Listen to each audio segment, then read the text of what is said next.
certaines personnes l'écriture épicène, mais c'est certain que quand on regarde la littérature scientifique sur le sujet, elle existe vraiment davantage en anglais qu'en français. Puis l'écriture inclusive en anglais n'a pas grand-chose à voir avec celle qui est en français, parce que d'emblée, en anglais, il y a beaucoup plus de tournures neutres. C'est une écriture qui est beaucoup moins, en fait, une langue qui est beaucoup moins genrée de base.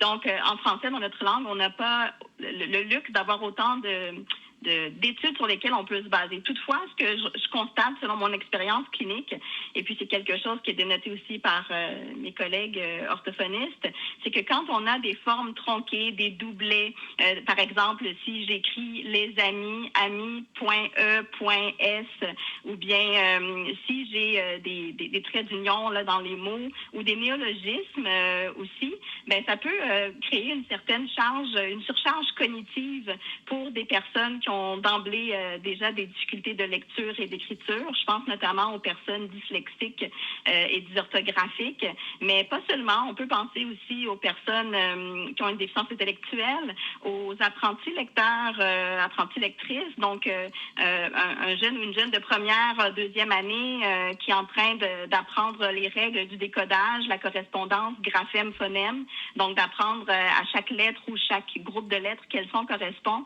Ça vient ajouter une charge qui est plus grande, et donc cette énergie-là ne peut pas être mise sur la compréhension de texte. Donc, ça crée une surcharge pour certaines personnes. À quel point est-ce important, à votre avis, que les règles soient les mêmes partout, comme ce que M. Roberge s'apprête à faire, c'est-à-dire dans tous les ministères, tous les organismes, les centres de services scolaires?